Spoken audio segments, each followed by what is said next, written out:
mess around with this acts of faith for a minute, just since we're small, we just sitting here, you know, just chitty chatting. Somebody who just feel up to it. Before I get to that, does anybody got an issue, good or bad, joy or concern? You just want to bring it up?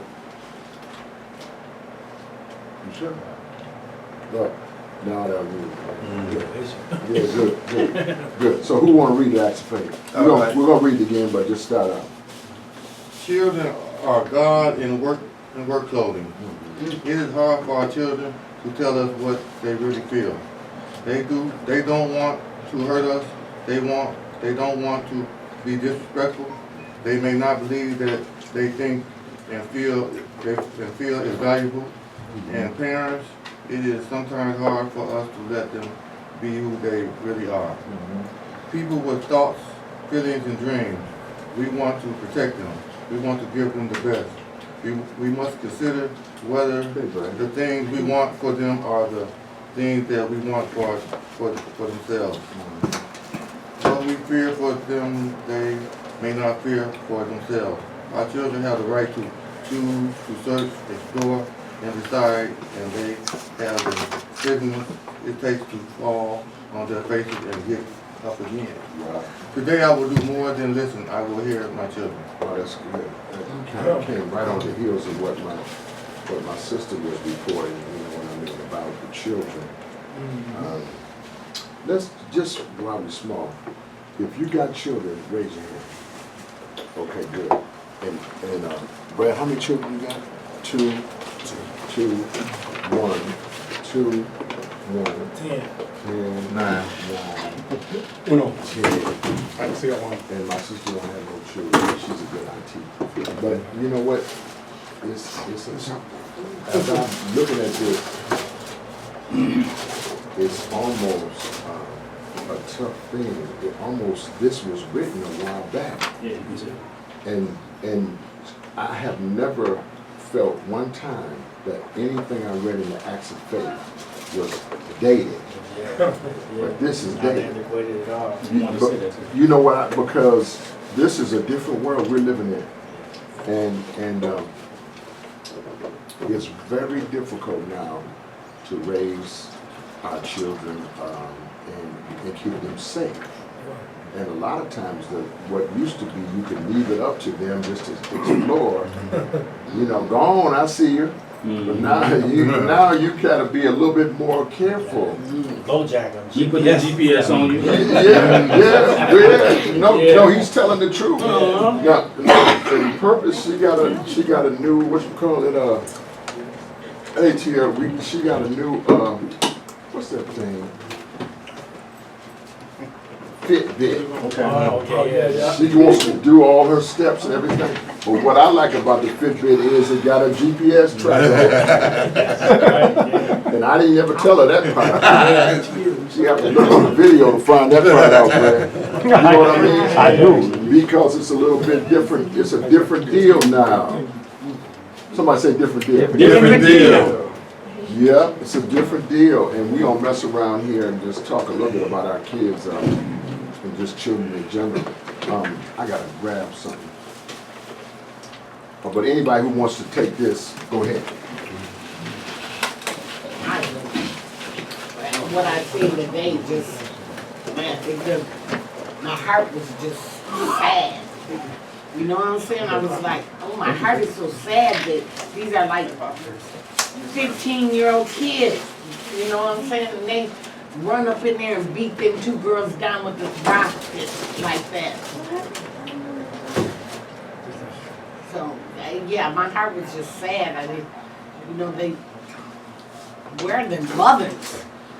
Where? Somebody got to work. I don't know. No, this afternoon when I went to talk to Pat at the walk-in center, the new walk-in center Turning Point. Okay, It's right there on Bryan and Broadway. okay. We was in there and we see there's a little African store next door. And we see about 7, 8 kids run out. And we went next door and them kids had came in there and assaulted 2 They're like 15, 13, 14. Assaulted them with rocks and socks and bleeding all over the place. And it took the police 30 minutes to come. And then when they did come, it was only one police. But if I make a wrong turn, it's 20. You know, but you know, yeah, that happened. They went into an African store and assaulted the African people? No, they assaulted 2 other little Two girls. patients. Oh, 2 other little girls. Oh, uh-huh. Mm-hmm. There was blood all over the place like it was a crime scene. It was. Well, my heart was so sad. I just laid my hands on the window and prayed. Lord, help our youth. I seen some young ladies, about 5 of them, they was gonna jump this one. And I don't know, something just came over me like she was my granddaughter. And I seen them coming. It was on Broadway. I pulled that car over. I was a real grandma. I got out. I was like, y'all better get back. And then somebody else knew me that came from nowhere. They said, oh, Miss Lola, you got some trouble. And then they came from somewhere else. And so that made the young ladies go back. And so I put them in a store that I knew somebody. I knew the owner of the store. He said, look, what's happening, Lola? And I said, oh, these little bad little girls don't jump her. You go in there, call your mom. And I'm going to stay out here, we be with them. And somebody saw me. I didn't know them, but they knew me. They said, Miss Lola, you got some trouble? And then somebody else came, so they were going to help me to confront the little bad young ladies. You know, this acts of faith right Boys and girls that jumped into Oh, this You know- boys and girls. You know, this acts of faith right here is just for that story that I'm talking about. This kind of acts of faith kind of hits home. Because these kids, you know, they're not, it's like, okay, I can only speak for myself because I was once that kid. That's right. See? So, I didn't fear nothing. I didn't fear nothing. I mean, I was outside at the wee hours of the morning, man, at the age of 12, 13, 14 years old. I didn't fear nothing. And that was that is the most dangerous thing for a kid, to fear nothing. Because now it's like there's no limit to what I was willing to do. Sure, great point. You know what I mean? Willing to do, to get, or to have, or to prove who I was, or to, you know, and all those things. Yeah. And this is what's happening today, even more so because now it seems to be lifted up to be this tough kid with this roundabout reputation around the neighborhood that says I am the wrong to mess with. You know what I mean? And because it was that way back then. So I know it's that way now because it's like it's touted. It's touted in the media. Wow. Movies. This other deep. things. Yeah, it's deep. Man. And it's more believable, more prevalent. You know what I mean? So this is why these kids grab it. Because they don't think there's nothing wrong with it. Well, we've teared down all the standards in society. We used to have standards that were taught at school. Still there. Yeah, but they've gotten rid of, especially the biblical standards. They've tossed them all out the door. And so therefore, we don't have any strong standards that we used to. That's a good point. That's a good point, Tim. Yeah. And you wanna know something? Tim, my job, where I work, right? When I walked into there, as soon as you walk through the door, they have the 10 Commandments right there. And the first thing I said to the lady, I said, I'm glad I came here today. Wow. Because I have never walked into a place of business where Wow. the 10 Commandments was right there at the desk. I'm talking about big.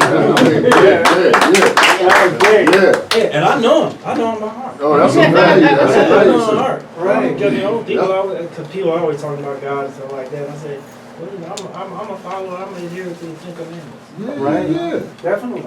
Yeah.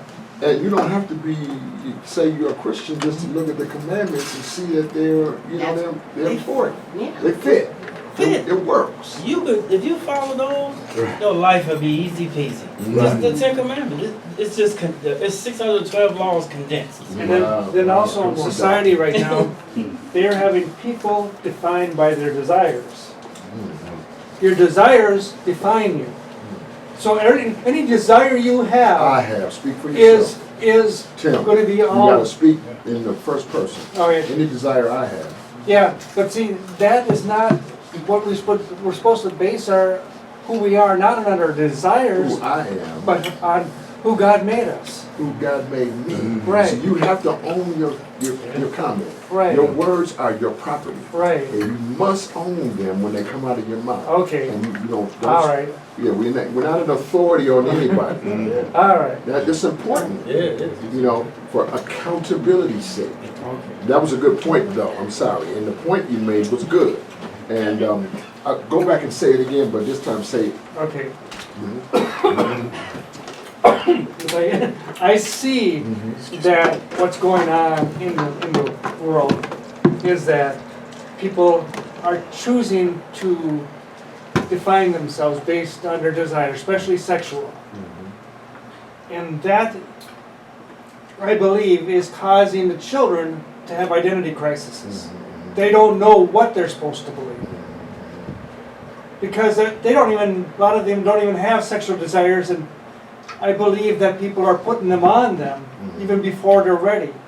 So there's a lot of confusion in the youth about who they're supposed to be. boy, I wish Tim was wrong about that. I wish he was wrong. But you know what? He's hitting the nail on the head. People don't want to hear it, but you know, oh my God, the truth of the matter is, this identity piece is a big piece. And you know, it's not just sexual, but the sexual piece is there. Yeah. And you know, more and more I see in the young people of a particular gender identifying with the, with same sex, this and I that. have relatives. You know what I mean? And we got people, you know what I mean? And so you got to mess around and say, hey, this thing is real. Yeah. But then how do you love in spite of people's choices? Which is your commandment. Correct. Come on. Yes, it is. You know what I mean? It's good. And so It's when good. we get to the commandment, you get what I'm saying? We have to recognize that even though I have my desires and all of us have them, we still have to subscribe to something that is bigger than just our own individual wants and needs. Yeah. I don't hear nobody. Yes. Go on, somebody else jump in. I got a story here. Go ahead, tell A us happy story. story. Uh-oh. What reads here, it says, our children have the right to choose, explore, and decide, and they have the stamina it takes to fall on their faces and get up again. Today I will do more than listen, I will hear my children. Right. So the story is this. I just followed the path that everybody wanted me to, and I thought that's what my children should do. Yes, sir. So both of my kids graduated from college. One went on to a six-figure sales job, the other went on to work for Target. Oh, wow. I crashed. Yeah, right. Okay? What that did, or the life lesson that happened, is both of my children then quit their corporate jobs. My daughter went to work in Haiti to help the sex trafficking in young women, Wow. and now has opened her own business in the same field. My son Here quit in the United States? My son quit his job, went back to Bethel, and is now the head of special education Wow. for Fridley. Wow. So the blessing I see there is that our children have the right to choose, Yeah. to search, explore, and decide, and they have the stamina it takes to fall on their faces and get up again. So I am very proud that what happened to me, or the choices that I made, they saw that, Right. and they chose for themselves. Somebody give us some dash. Now, you know what, Brad? I love how you interpreted that. It was very fresh, and I like what you said. It was a happy story because it does depict what we really want for our children. That they're better. Sure. Whatever we are, That's right. that the children behind us become better as a result. So that I love that, and I can't say, I have a lot of children, and so some of my kids, y'all might be in this boat. I had when I was really young, Yep. and I didn't have it together, Nope. and those children, right even now, struggle. They don't. There's a couple of my kids that really struggle, and I have some responsibility for the struggle. And I don't, you know, I tell you what, and I don't feel my best about that. You get what I mean? Yes, sir. Now, what I have to do, what I do now is I sit. I'm in one spot. If you want me, I'm there. You can't say, you know, like in their case, where they could call my name, Dad, I never answer. But now, none of my kids right now can call my name and me not answer. If you call my name, I'm gonna respond. And you get what I mean? And it hurts me. I had to figure out I try to chase the older ones, I try to chase them. Yeah. And look like the harder I try to chase them, the Faster they Further away they go. so, you know, I said, okay, all right. I'm just gonna sit still until something comes over you. I'm trusting the Lord. Until something comes over you that will cause you to say, wait a minute, I'm going back there Yep. to my daddy. Because Can I close out with one more happy statement? Go of ahead, that? go ahead. Come I was on. about to say, you know, once you show your child that you are available for them, right at that moment, they may not take advantage or take that opportunity to take that step toward you.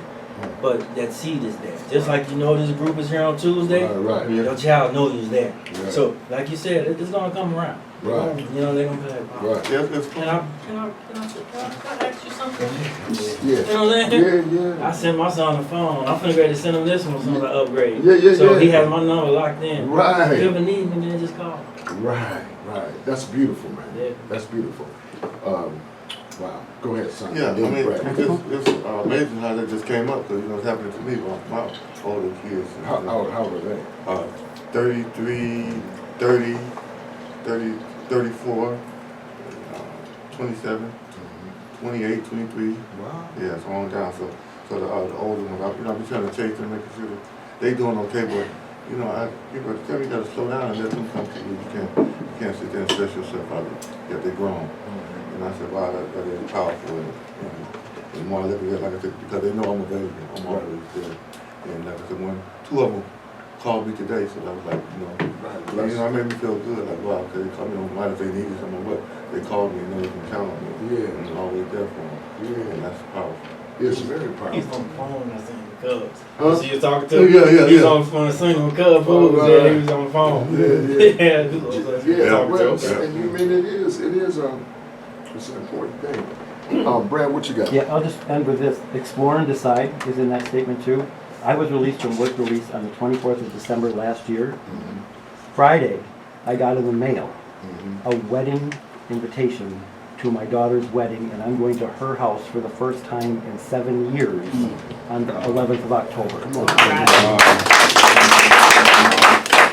That's what's up. That's what's up. That's a pop guy stuff. I Yes, love we'll that. I got something. Okay, go ahead. So, before all the drama, me and my spouse was sitting down, we was having a nice talk, you know, and you know, I was dumping my stuff. She said, it's good you're talking about it. And then I said, you know, times like this, I really miss my mom. And we started talking about moms, and so, you know, I don't cry. I just don't cry. I don't cry if I'm happy. I don't cry if I'm sad. I don't cry at church. I don't cry at my house. I don't cry no time. And I just started crying. And it was something. Because I'm not a mother, but I am a daughter. Right. Yeah. Right. Definitely. I got something for that too. I mean, it's amazing that I'm hearing all this stuff because it's reflecting back 28 years ago. You know, I got a little Facebook now. Actually, I've been looking for my daughter. And I'm like, man. So you had a daughter missing. I've been having my mom told me, she said, look, before anything happened, I need you to find all of your kids. So just happened to, I remember my kid's mother name, you know, I was young then, I was partying, whatever. I didn't know your name, your birthday, and I was just having a relationship. but I look for that You ain't name. just having sex. Yeah. Just tell them what But it they have no is. Well, they have no relationship. I was young. Yeah. I started off when I was 15 Yes, years sir, old. yes, sir. And you know, I found my daughter, Oh, praise God. 28 years old, and you know, first thing she was like, oh, you know, I don't want to talk to you. Yeah, man. I'm married. I'm happy married, and 2 kids. You can see the grandkids. You know, I'm doing a FaceTime thing. I'm seeing everybody. You know, I'm just learning how to work this thing. And she, you know, I mean, I was in my feelings. You know, I got in my feelings real quick. I ain't never seen that before. I said, you know what? It's all right. It's all right. It's all right. Well, 2 weeks later after that, and then she called me. Finally, the FaceTime, and I seen her face. Oh, it was so powerful and amazing that this child, their minds, Change. look just like me. And this is, she been searching. She got mad. She told me how she felt. And I said I was young. I mean, I can't, you know. She said she was looking for me. Wow. So I was like, How did you feel about that? I was hurt. You know, She was looking for you. Yeah. Couldn't find you. Come find me. Because didn't nobody know my name. I was D-Ro, G-Ro, everybody else, but you know, you never knew nothing about my name. So I had like 16 alias names. But nobody never knew who I was. You know, so. Mom, she said her mama never say nothing bad about him. She just said he stick and move. He was dumb. Yeah, something like that. Right. But yeah, I'm blessed. It's just for that part right there, man. Yeah.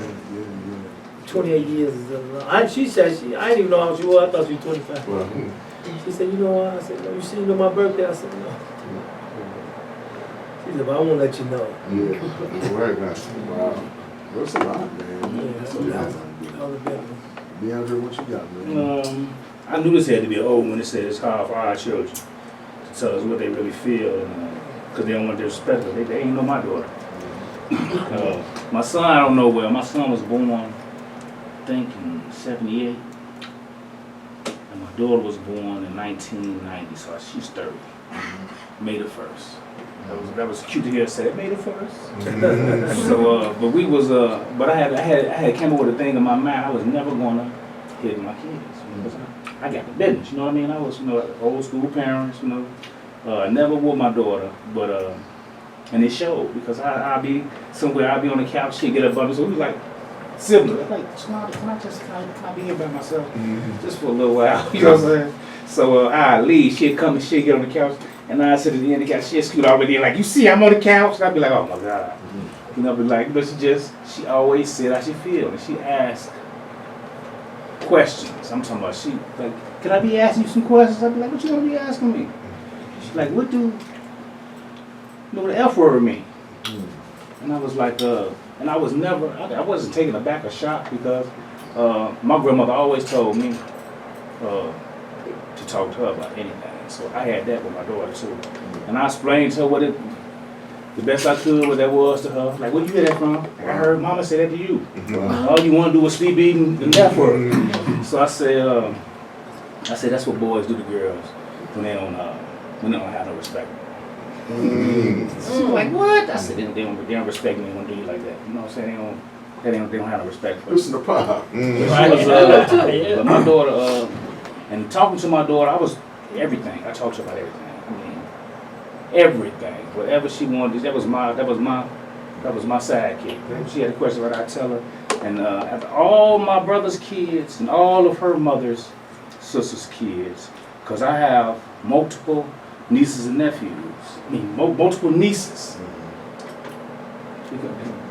They had like maybe 3 kids before they were 16. My daughter didn't have kids and she was an adult. And that's because I talked to her, I explained things to her, broke stuff down to her. But, yeah. She all right? She, I don't know, when I get a job, she'll call me. You better find one quick. I guess she all right. She's doing good. She up there. She won't leave that area. I hate that area. 69th and around Halstead. And my grandson told like I walked over some sleeping people, granddad. I said, what? Because they had killed 25 people on our block in 2 weeks. Yeah, I was up there. I was up there too. My auntie got a house right down 71st, and Day still there. Still in that house. It's a rough camp, man. And so that's kind of the juxtaposition that we're talking about, you know, in some ways, the acts of today's children. And, you know, it seemed like it's African American and, you know, this and that children of color, but I'm gonna tell you, it's across the board. You know, it's across the board. Children of every nationality, it's just across the board. And, you know, what I want to, and so I just want to bring Richard into it, because now Richard is becoming a father for the first time. What? And so let's give our first time. All right, Pops. So we're going to get him, hold up now, here go Curtis Harris calling in, so just 1 second. Dr. Harris. Yeah, I'm just calling in, brother, because I can't get there, and I just want to let the brothers know that I always keep them in mind. So Give him a pop guy. 3, 1, 2, 3. Pop guy! Yeah, we right here, brother. that's right. Yeah, we got some chicken for you and some fried. My sister, she didn't leave no fried. She tore them up. I was here to give you a hard time. and DeAndre said he was here to give you a hard time. You missed it. Oh, wow. Yeah, you know, if I know you did, I'd have started my walk early. So you doing all right? Yes, I am. All right. Yeah. Well, man, I Curtis. called you the other day just to let you know that Halloween, this menu was up at the North Foods over here. Yeah. And it's pretty nice. I'm trying to tell you about it. Yeah. Did you? And, Have you gone up there? Yeah. Saturday and Sunday is when they do it, right? Uh-huh. And I went Saturday and Sunday, you know. Oh, I mean, that was a fish dinner. There you go. There you go. And I had, well, it's been a long time, man, since I had a meal like that, a fish dinner. You know, because he gave you all type of options, you know, to go with it, right? Right. Yeah, so I took the cornbread and the greens and the sides and the macaroni. The whole meal, man, was just fantastic. Well, we know. I can't wait the next Saturday. We know you had a nap. A nap came shortly after all of that. Right. Yeah. All right. Well, look, we're gonna let you go for now, but we love you, man, and we know there's a spot down here for you. Oh, yeah. If you don't have no way, though, call Wayne and we'll set something up. Right. All right. All right. All right. Pop down 3, 1, 2, 3. Pop guy! All right, brother. Love you, man. All right. Yeah, that's good, man. Just to hear from Curtis. You know, I'm just going to add in, this is just an observation. You know, Curtis is struggling, you know, with his health and everything. And I mean, I've known Curtis a long time, and, you know, and when he came out, he was ready. You know what I mean? He physically, you know, all of this stuff. And then just in like a short period of time, it seemed like, you know, it seems as if it's age, but it's just what she was doing to survive inside. Some of those techniques you got to keep doing them. Yeah. Some you got to leave alone, and you got to really rationalize what those things are and make a change. You know, if you was going to the gym every day, or if you was walking, if you was walking the yard, and then you just stop, it's all them years come on. Y'all don't hear me what I'm saying. I hear you. I'm gonna believe on that one, y'all. I'm trying to help somebody, but, Hey, but Pop, I'm gonna believe on that one. You You see me. You gotta keep that blood circulating when you had it circulating. yeah. And you know, so Richard is coming up. I think in November, or is it November? She's January January 2020. So, hey, Mike. So he's gonna be a new father. So you know, what are some of the things that are going through your mind? You know, about fatherhood in this day and age, 2020. You know, it's Somebody say 2020. 2020. Yeah. I don't know, Pops. I guess maybe I should think about that. You know, I haven't necessarily thought about the external influences on my baby yet. You know, I'm still trying to wrap my head around what I'm going to be doing when I'm at home myself. You know, and I know, and I feel like personally that I'm going to have an effect. Excuse me, Tim. Excuse me. You know, I feel like I'm going to have a I'm gonna set up an environment where, kind of like Adnan was saying, where my son won't be ashamed and won't feel like he can't talk to me. I actually took a picture of this because I'm gonna end up posting that somewhere in my house. Yeah, yeah. You know, so I don't know how I feel about external influences right now. So, yeah, I guess I should think about that because I don't have an answer for external. I just been kind of thinking about how I'm gonna handle being a dad for the first time. I'm never doing this before. Yeah. So, okay, now here's the first time dad coming up. And let's, now y'all, those of us who have parented, and even who haven't, I just want to go around and give him one little tip, short. You know, what would be a one tip that you give somebody who's never been down this road before? Go ahead. I Short. learned it in Father's Circle that the kids are unknown to us, that we are not to possess them, we are let them to be who they are, and then they go out in the world. So I made a mistake of possessing my kids, and that was a mistake. And I would just say, realize these kids are their own, and you are just given the job now of nurturing them and preparing them. That's good. Somebody else. What you got? Basically, Look right at him. oh, that's all you can do is try your best to bring them up the way you want to, but not possessive, as they say. And you've been there, you know, but they have not, and they're still going to test. But do your best, and what blooms afterwards will have a lot to do with what you brought them up to be. That's good. That's good. Give him some love. I give him one. He already got it already. Good. I'm gonna just let you know that everybody know that he already got the skills in his head. Because I done went to a lot of places with him, and he indeed talked to children. So he got the skill. He got it. My thing is, don't forget to do one thing: be a dad. That's it. Wow. That's all. Because I didn't have my dad, so That's you right. already that man already. That's right. Wow. That's a good point. Give him some love. What Duval just said was you've been working on the skills lately, and now you can apply what you've been working on to your own child. You know, that's powerful. What everybody's saying is important. Somebody else. That's what I got. I mean, you spending the time. The time is the most important thing with the child. You spend the child, and you're gonna learn from the child just like the child gonna learn from you. The child come out, they come out knowing some things. Amen. That's a good point. Somebody else. Oh, go ahead, you go ahead. I just, Look right here. I need to tell you that giving your kids love and respect is not material. It's physical, it's mental, it's emotional. Yeah, because I was already, anytime that my dad wanted to make up to me, he'd buy me a car or a Barbie doll house or, you know. So, I got you. It didn't work out so well. Give her a little love right I had the same kind of dad too. Put the fear of the Lord in the child.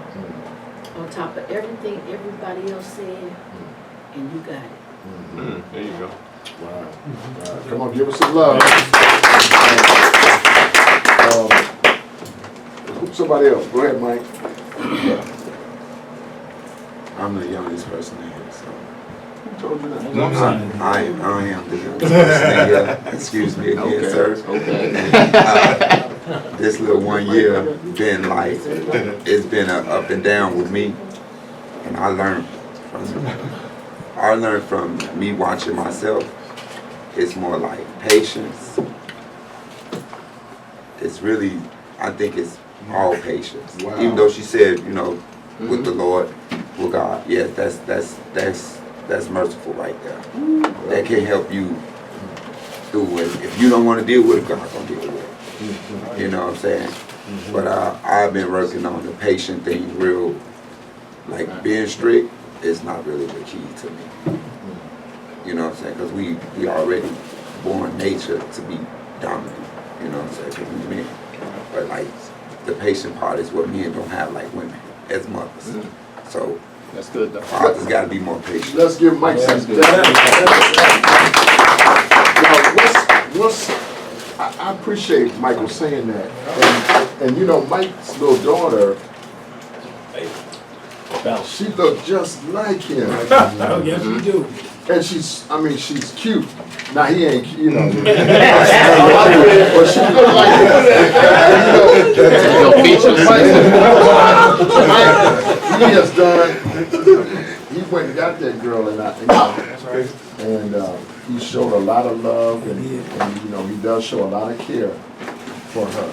Give him some love. You know?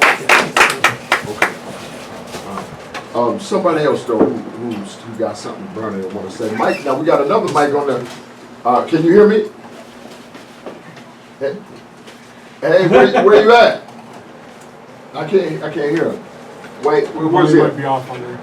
Okay. But he can type in the chat. Oh, I guess you have to type in something. Yes, Michael Liddell is called in. You know, this is what we're trying to do now. He done called into the meeting from elsewhere. You know. Yes, sir. Yeah. Hey, Mike Liddell. We can't hear him though. So anybody else who got something else now? We right on something here about the debate. Come on, go ahead. I want to tell you to remember their innocence and be part of their discovery. That's good. Say it again. Remember their innocence and be part of their discovery. I like that. That's deep. You know what we're talking about? Yeah, it's about the benefit of the children, what I need life. Because you know, my daughter just called me. Wait. No. So I'm gonna hold you up because we'll come back to that. But right now, here's a new father to be. And so what would be we're giving him, you know, one little short advice about, you know, or thinking about what does it mean for him to, you know, step into this role of a new father. Then we'll come back to you, daughter. Go ahead. Well, I got something to share with him about being a father. Find a pattern of communicating with her. Because like every morning I text my daughter. That's good. A couple hearts. And so Daddy love you. I'll send her a picture of something. Wow. You know, so we got a good thing going with our And how old is she now? 7. I'm gonna tell you something, man. T is a good dad. He's a good dad. Give him some love. She expects that every day. He'll leave a job in a Minnesota Minutes. He might leave a chicken wing in another Chicago second. But with that girl, she got him. Yes, you do. Whatever he gonna do, that girl got him. She know too. She got that look like that. Go my daddy right there. And this is what I want to say to that. See that when you know your real name, your child will call you your real name, and then you can get over the name other people been calling you. And you know, I had to ask her one day, I said, what's your daddy's real name? She said, my daddy's name is TX. I said, no, your daddy's name is not TX. She said, what's your name, Daddy? I said, your daddy's name is Tony Maurice Count. She said, Tony Count. Somebody else, that was good. I would say to listen to what they said. For the protective part, you know, if something is going on, to be keyed into that, you know, what they say to you, you know, and to listen to that. That's a key part, you know. Listen to him. Yeah. I'm having a boy, by the way. Oh, wow. I got something for you. Don't wait to finish. That's beautiful, man. Yeah. Wow. Yeah. Nice. He's going to be the third, then, right? He's going to be Richard Allen McLemore the third. The third. Wow. Hey, come on, somebody else. So I got something. Jump in. You're gonna find a time when you're gonna be like busy, and your child is gonna want your attention. You can never be too busy for your child. When your child is pulling at you and saying, Dad, what you see, you let your child know you want to know something. Say, hey, listen, I'm gonna be honest with you right now. Dad is kind of busy, but what Dad is gonna do is Dad is gonna take 10 minutes away from what he's doing, and I'm gonna give it to you. Okay? Now, I'm giving you this because I love you and I respect you, and you deserve my attention. Wow. Always remember that. At the same time, son, Dad has to keep food on the table, clothes on your back and everything. So this is why Dad is busy. Wow. But I'm gonna give you 10 minutes. That child will understand. You teaching that child something there about time and how to manage it. And what's and how to prioritize things is important. And once I'm finished, and once Dad is finished with work, then I give you all of my time. And that's how you play sense of because you don't want to say, I'm busy, get away from me. You know what I mean? And sometimes we'll get emotional because we're trying to really get something done. Right. And we do tend to do something like that and really not thinking what we're doing at the time. Tierra, you got to jump in here, brother. Give that brother some step right there. Man, that's a lot. a blessing. That's a lot of stuff. Somebody else, am I missing? Somebody want to get in? I want to. What you got? Love down and love up. Yeah. Man, me and these boys, I think one of the most important things I feel I got a chance to do is let them understand, let them know that it's okay to express emotion, and to let them know I care about how they feel, instead of really telling them how they're supposed to feel, or teaching them that emotions is something soft. Because, as a man, or as a young man, I only knew happy, sad, and angry. That was it. And so I had to feel my way through all these other emotions and not really know how to interpret these other emotions, because I was never taught about emotional intelligence, or even what they mean, or a positive coping mechanism on how to deal with it. Okay, anger, I get angry, but what do you do after you get angry? What's the positive way how to deal with anger versus the wrong way? And it's okay to be angry. And it's okay to feel things. It's okay to cry. I don't care. I told my kids, they boys, they want to be macho in front of dad. And they cry in front of their mom and don't do it. I told them that. Your daddy didn't cry. Hey, Chris. Tell him, man, look, What's going on? to me, you're not a real man if you don't. That's it. And so I feel like this, being able to really appreciate their feelings and validate how a child feels, so that they know their feelings matter, and their opinion matters, and their point of view matters. Those are very important things. I'm just sitting here as you're talking, thinking about, the days when you were pining to have an opportunity to be a dad. And then here you are now reflecting on the opportunity, in a post-orientated way. And it's just a good feeling to hear that. I'm just glad to be a witness to it.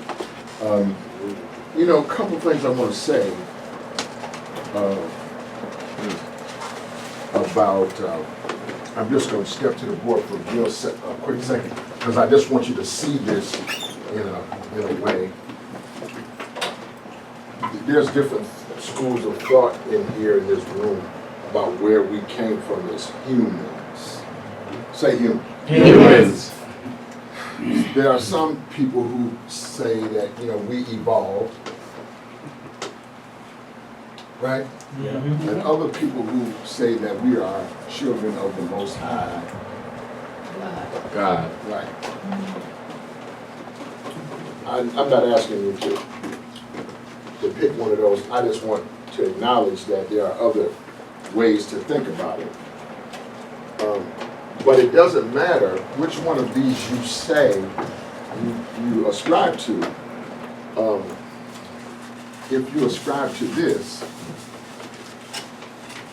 the government of those who were born of God. and the government of those who say they have Evolved. is all about the Families. say family. Family. Family is the world's organizing organism. I just want you to think about it. Family is, say family is. Family is. Yeah, the world's organizing organism. And to that extent, just put that.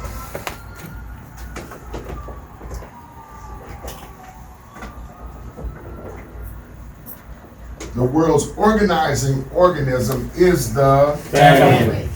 Yeah, now what's important about that is that the family is more powerful than the country. Because you can have no country without Family. The family is more powerful than the State. because you can have no state without the Family.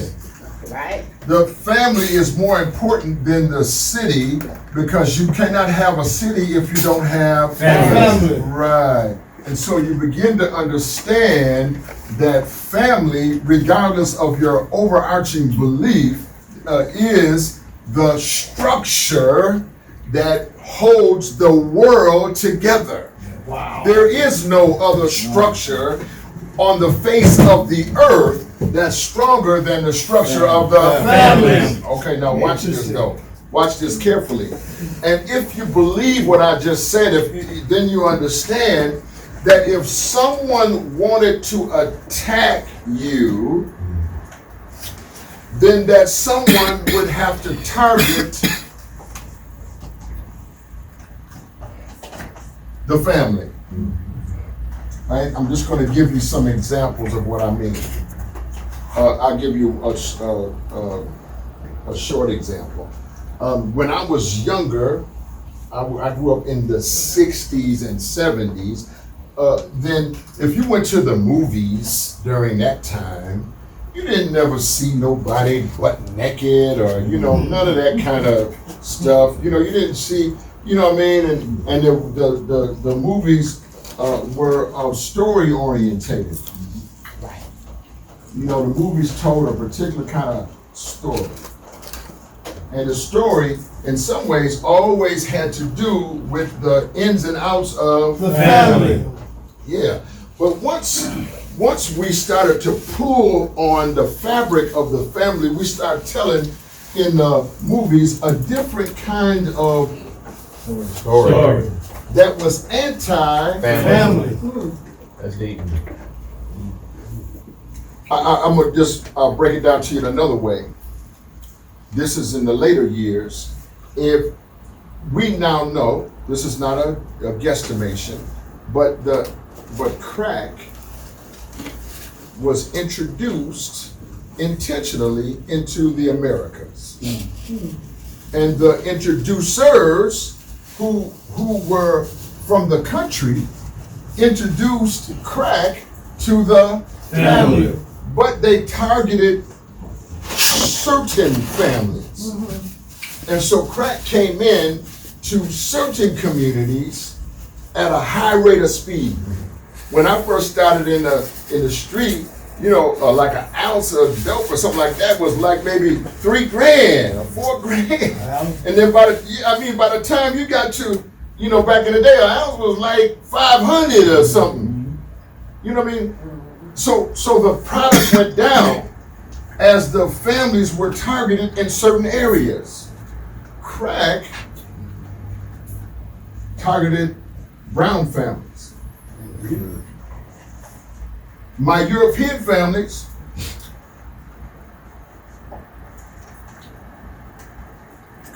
they were spectators because on the news they would present look what is happening to the Brown family. Family. say family. Family. Look what's happened to them. They are being destroyed. Look what they're doing to themselves. Watch this now. The evil twin. Say evil twin. Evil twin. Evil twin is called methamphetamine. So wait a minute, when they got through targeting the Brown family with crack, say crack. Crack. Then they turn around and say, we don't care nothing about you neither. And they started targeting European and white families with meth. Is anybody hearing me in here? Yes. So there's somebody who is actively targeting the Family. with the things that would destroy the world's organizing organism. And to the extent, watch this. I'm just showing you something. To the extent those of us who have spent time in jail, incarcerated, locked up, coming out from the bottom, caught up in the street, all of these kinds of things, we picked all that stuff up from The family. who were Targeted. Yes. And then when we picked up those targeted, we incorporated that as a part of what we thought our values were. Right. Okay, I'm gonna show you something. Don't be mad at me, I'm just talking to you. Sex offenses, it's important, we talked about this last week. Sex offenses, which were always present, became super saturated in Brown families. and in The white family. Yeah, because of the introduction of this product that took away, that began to destroy the fabric. Say fabric. Fabric. Fabric means material.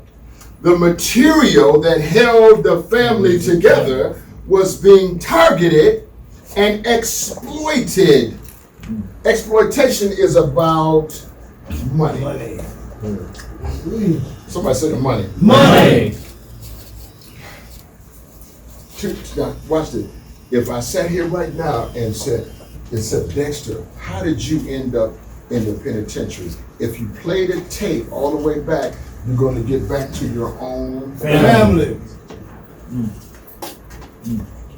What did or did not happen in the family construct had everything to do with that issue that you had that led you ultimately to the penitentiary. Now watch this. It's also the same thing, because for a while we begin to see only the negative. Am I going too fast? No. When this destruction takes place, this is why we're talking about this. Last weekend in Chicago, 11 killed. 70 wounded. This is last weekend. These are war-like statistics. Watch this. What has been destroyed is not just this, it is the Family. In order for us to get back to anything, we have to be able to reclaim the lost Family. This is what Mike Fox said so important.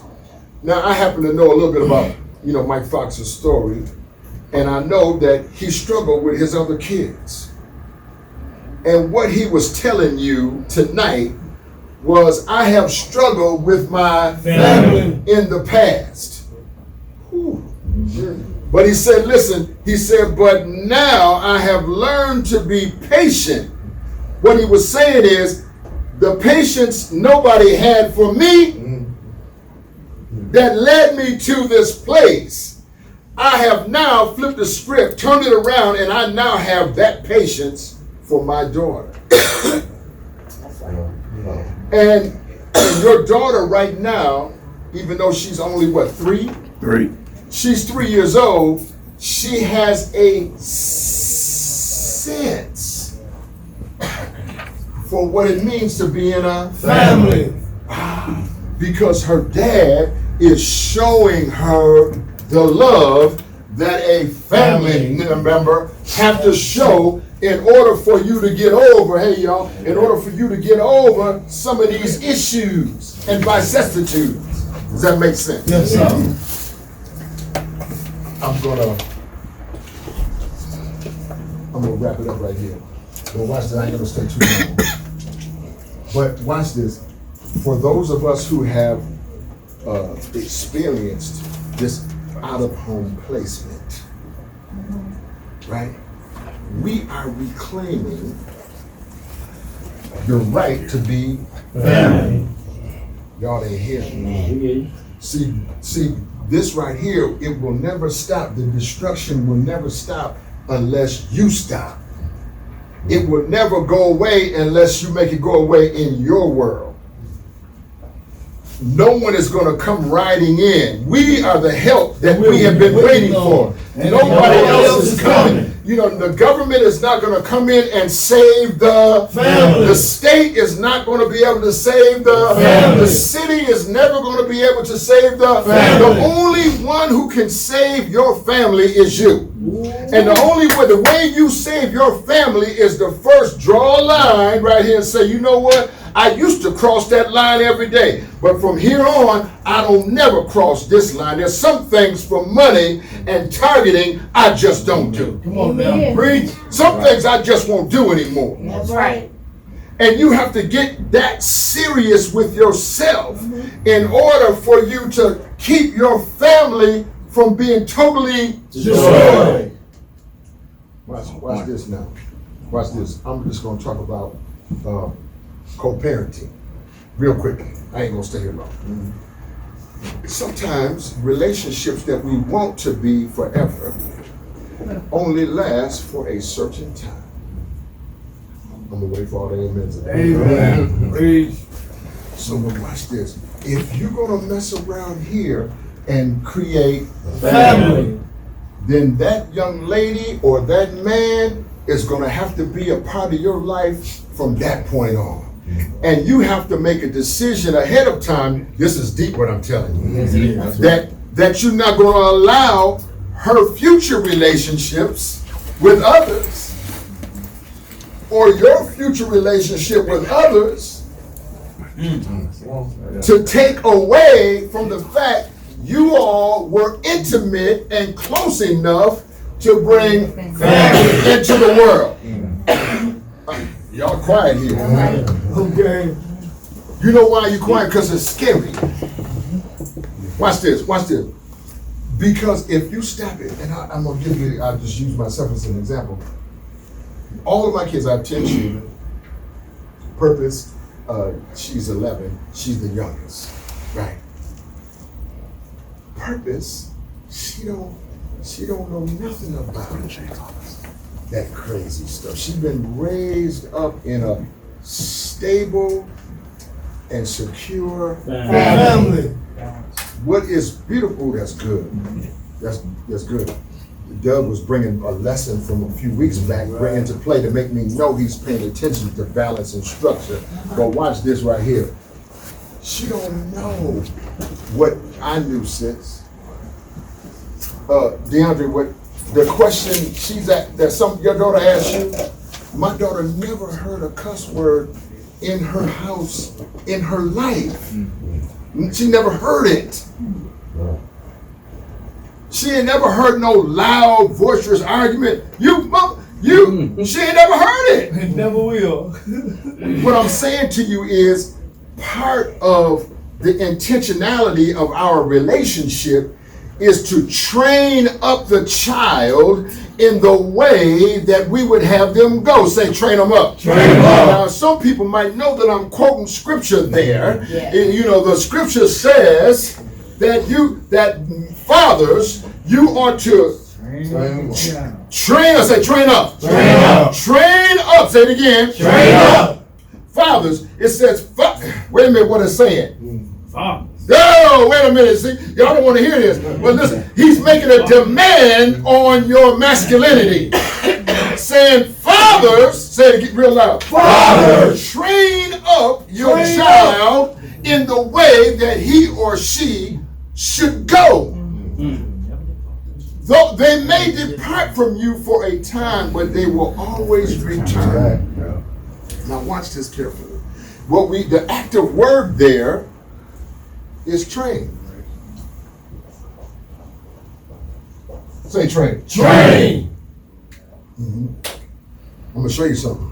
Am I teaching good? I'm gonna show you something. Watch this. When you think of a train, you think of when you get ready to drive up to the railroad tracks over by your house, and then them blinking lights go off, them lights go up, bling, bling, bling, bling, and then the little bitty skinny thing that can't stop nobody from nothing. The arm.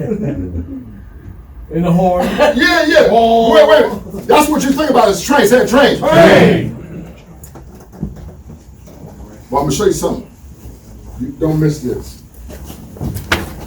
That whole thing you're looking at is not the train. That's right. See?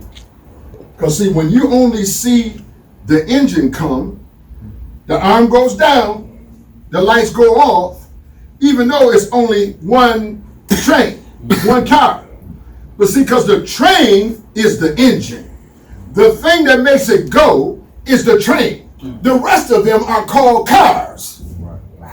The train is only that one thing. Say the one thing. One thing. And wherever the one thing go, the rest of the train must follow. That's right. Huh? Come on. And so what I'm saying to you is, in the context of the argument, train up your child, what it's talking about there is lead in the way that would not discriminate or destroy the or the nature of your child. Right.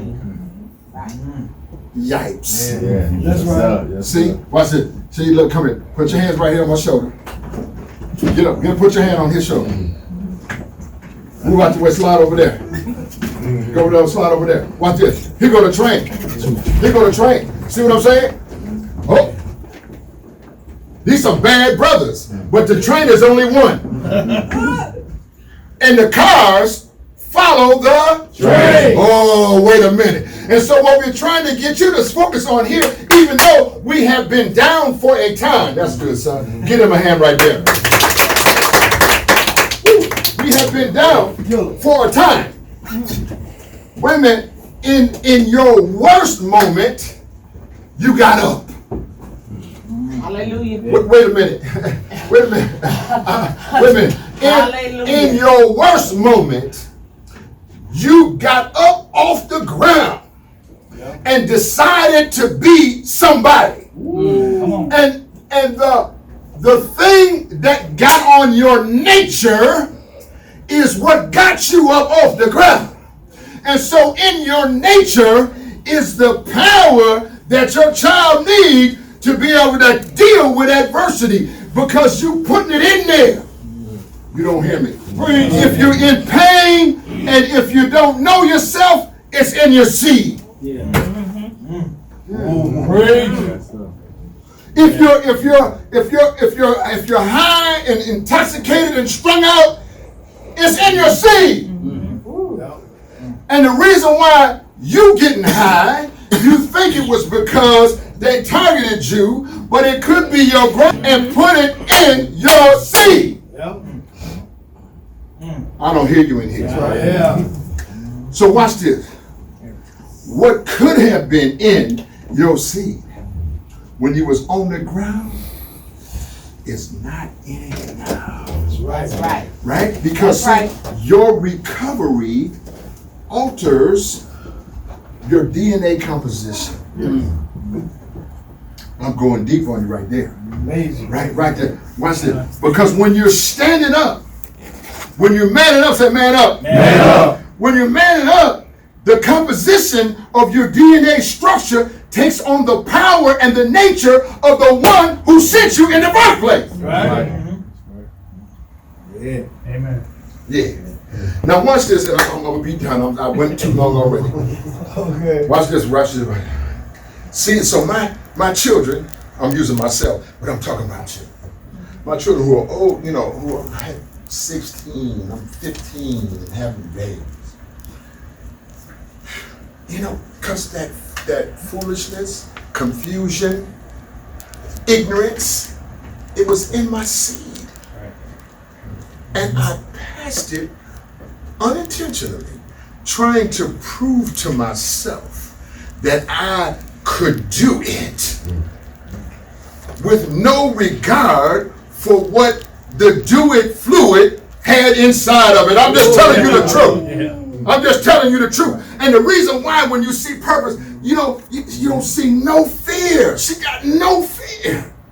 She uses her language. I never let anybody talk baby talk to my daughter. That's right. She never heard baby talk. If we get around somebody, they get mad at me. Because I say, sweetie, talk to her in words. And she's very articulate. She's only 11. And she speaks very clearly. Yes. The reason why she's articulate is not an accident. Come on now. The reason why she speaks so clear is not an accident. But what was on this seed when she came down the line has given her a prophetic unction to get over certain things. That's right. Amen. Watch this. And even in her 11 years, we can't predict the future. I can't. But I can guide like a train toward the thing I want for her. It's her job and somebody else to get to the finish line. But I want her, to pick, watch this. I want her to pick somebody when her picking somebody comes, she's only 11. But don't think I don't think about it right now. And what I'm thinking, I don't want you to pick me when I was young. Because that fool was crazy. He gonna leave y'all messed up and brokenhearted. Huh? And he said, I can think of younger days when living for my life was everything a man could want to do. I could never see to. Oh, wait a minute. Wait a minute. He said, and no one ever told me about the. Oh, come on. Oh, wait a minute. Oh, school. Wait a minute. You said, well, how can you mend a broken heart that has been broken by your oh, y'all ain't talking back to me loud enough. Because I'm teaching better than you saying anything. You up here trying to figure out, am I real or just pretending? I've been doing this a long time. I ain't got to prove nothing to you. Oh my God. What's this? I'm saying, what's this? And so on the strength, but this is the thing that broke us up. It's also the thing you can't allow to break up yourself and the family to come. That's right. Wow.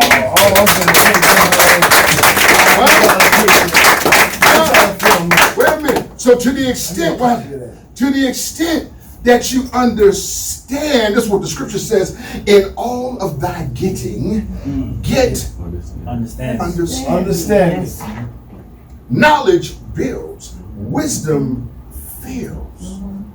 But in all of thy getting, get understanding.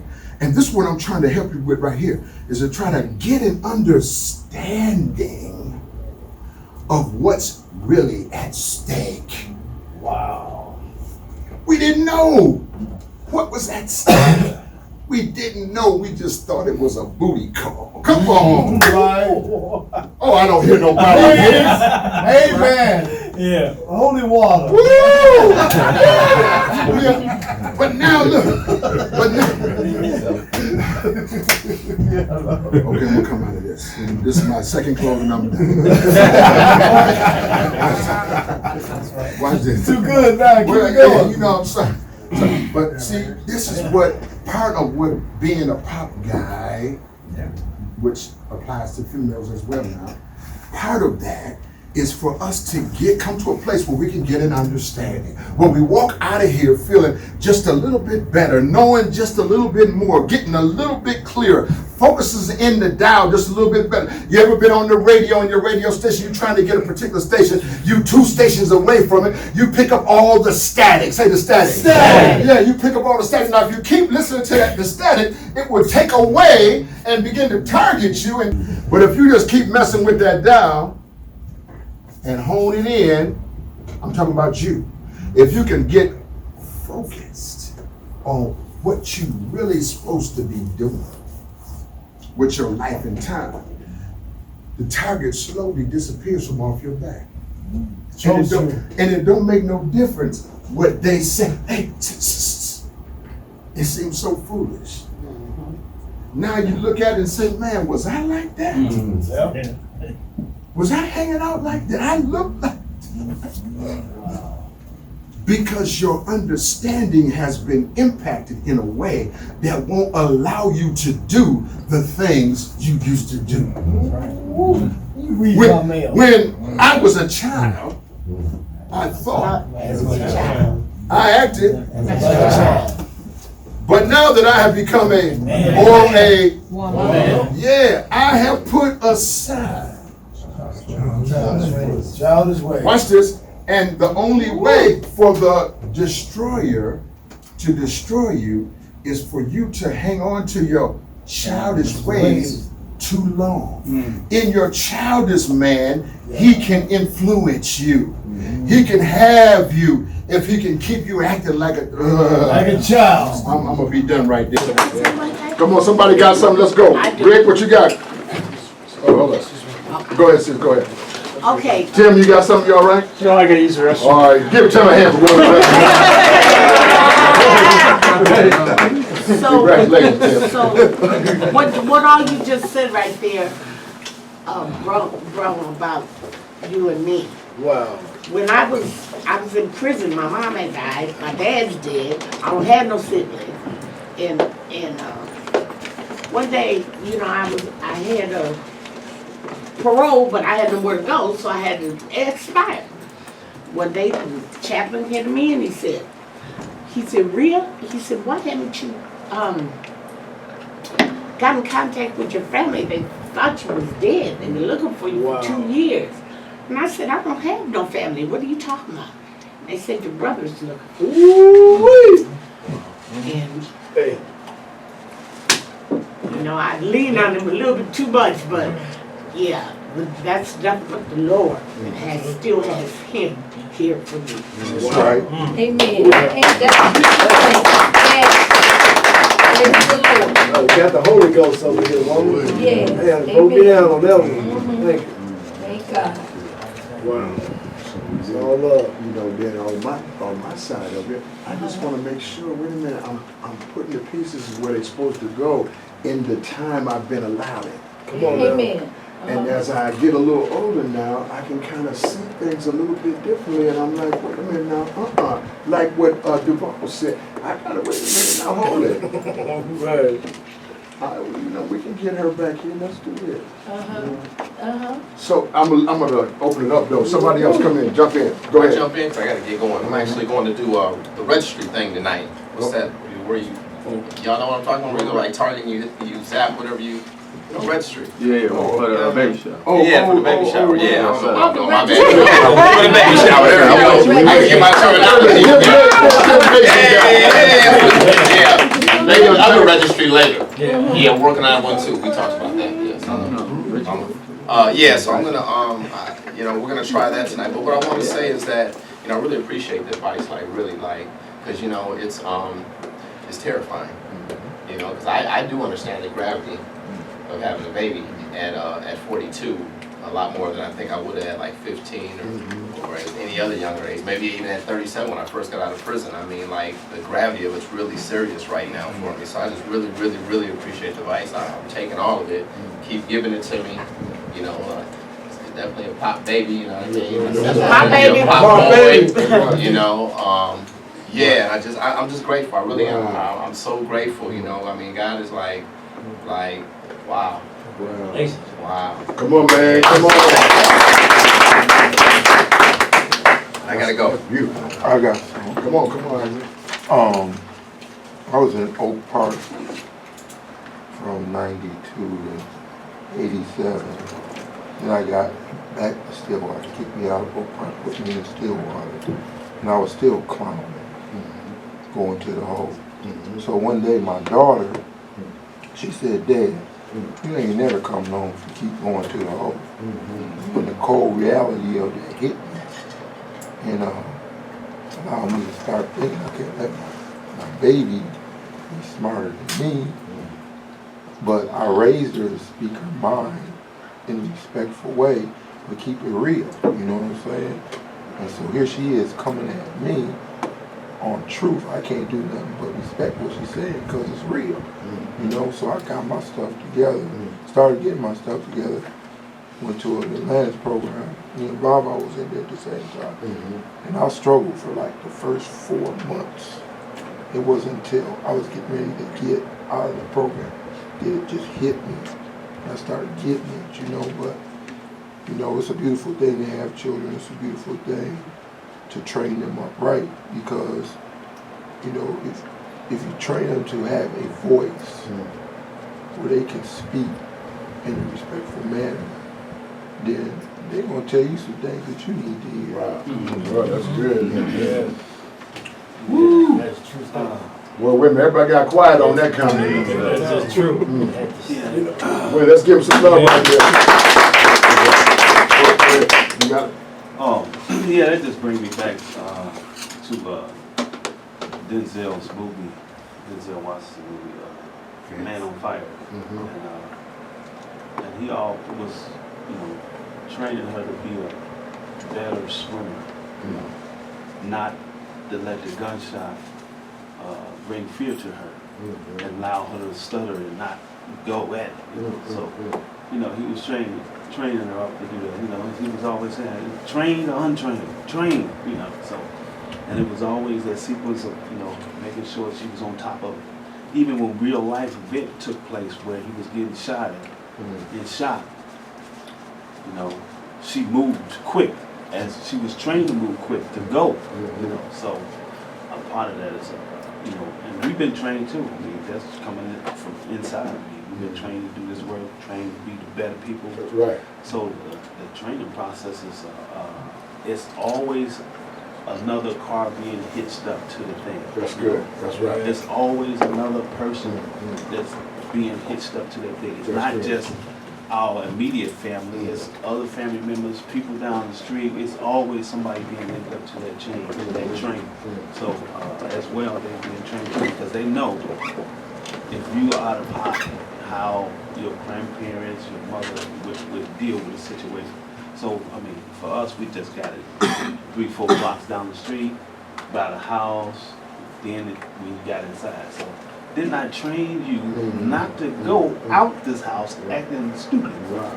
Then you get, you know, so then you got a couple of days on the way back home from neighbors. So, yeah, it just reminded me of that, how the seriousness of an event for us, wanting to be better, even allowed her to articulate to her father that I don't want to do no singing stuff no more. I want to swim because I've been trained in this and I'm bad. I'm good at this. I won in this for being trained. So the training was serious, you know. Oh no, stop. Get up out of the pool. Boom, boom, boom. They do it over, you know. Bam. Do it over. Get back in line. Do it over. Until you got it. She won. She won. Yeah, well, she won. She that. beat him. I remember that. So you know, we beats a lot of things out. We beats things out. Come on. Yeah, I like how you focus in on that part of that movie. It was intentional. Like that part of it, that part of it was, you know, was powerful. The training. Somebody else jump in. Go ahead. And, you know, you'd be surprised. You could be training someone and not know it. My daughter was like yay high, and I was talking one day, and she cut me off, and I said, baby, next time you do this, say excuse me. Lo and behold, about 4 years later, to my surprise, she approached me. She said, Daddy, excuse me. She was trying to get my attention. She said, excuse me. She said, pardon me.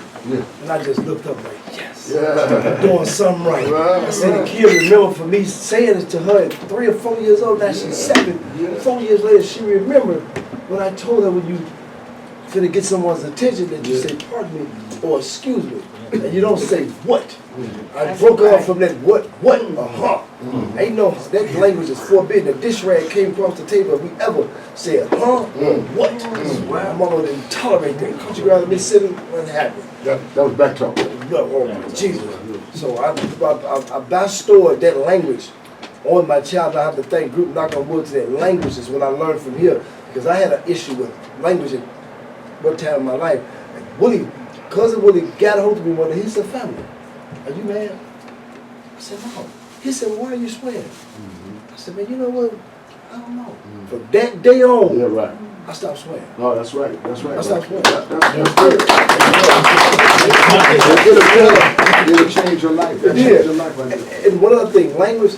How y'all think I've been getting these jobs? How you think I go to every interview? I'm the most undefeated interview guy in this room. Language. Thank you, Paul. The language is not stored in this group on me. That language is devastating. I'm undefeated. I come to an interview. I thought the words to say. That's powerful. Did you say what? What's the job? Yeah, it's like you, Pops, you know, well, my daughter is 10, you know, Purpose is 11, but I can see, you know, consciously that she is looking to me to figure out how a man moves. That's right. You know, so it's important for me to move in a way that she's gonna, in the future, pick her man. Because I'm gonna have to deal with that man. Yeah, absolutely. You know what I'm saying? Absolutely. And what's powerful is you're conscious of it. And when you're younger and you're in that targeting stage, you know, you're not even conscious of what your behavior, the role your behavior plays. You know, because we kids, we thinking, oh, that ain't nothing. Right. We don't understand the gravity. Yeah, they don't. You know, that's Tiffany right there. For y'all that don't know, that's his wife right there. We gonna have to deal with that man. You know, he gonna be a part of our family. Yeah. You know, that's how you gotta look at it. Yeah, that's beautiful, man. Miss Tiffany, what you got? I got good news from the probation officer. She really wasn't seeing me really, and she finally just told me I wanted to go in group. I said this is a parenting group for me, and she finally said, if that's what you want, you're now able to do it. Oh, wow. Give us some. And see, even tonight, they're just being here one night, you know how it'll just impact you. You couldn't have known. Did you hear what she said? She couldn't have known we was going to be on this topic. That's right. But yet the topic is right there on point for what they're working with. You know what I mean? And it's ironic that right before I came to group, Charlotte called me. She said, Daddy, what you doing? I said, I'm on the way to group. I said, I'll be to get you tomorrow. We're going to get your back to school clothes. We're going shopping. There you go. I said, where you want to go? Any store you want. Where you going? Well, I really didn't do it to the 4th. I got a whole fat check. If you owe you money, call him tomorrow. Come on, Chris, what you got? So being a parent, I've got two kids. One is no longer alive. He would have been 3 years old on the 9th of this month. Honestly, when he was first born, I wasn't ready. Especially being a parent and having the knowledge that I do have today. Listen to Chris. I am able to raise my youngest son, who is a 1.5 years old, named Ezra. Pick the name out from the Old Testament in the Bible. That's right. And he's already walking, talking, smiling, and everything. And it's just a blessing in disguise to have someone that is a smart learner coming from a powerful family tree. just blessed to share my knowledge with someone that is growing up and so little, and just passing on my knowledge. Wow. That's beautiful, Chris. Chris is doing doing such a much better job, give him a little love. Somebody else who hasn't gone, want to jump in, say your name, man, jump on in a little bit. I'm Vincent Fletcher. And, I'm just here, just listening, soaking it in, You getting anything? Yeah, it's, I got a whole family. Put that together. Yeah. Vince, tell us just a little bit about yourself. I'm from Illinois, grew up here, been in and out of trouble, just getting out, doing like 9 years. So. What was that?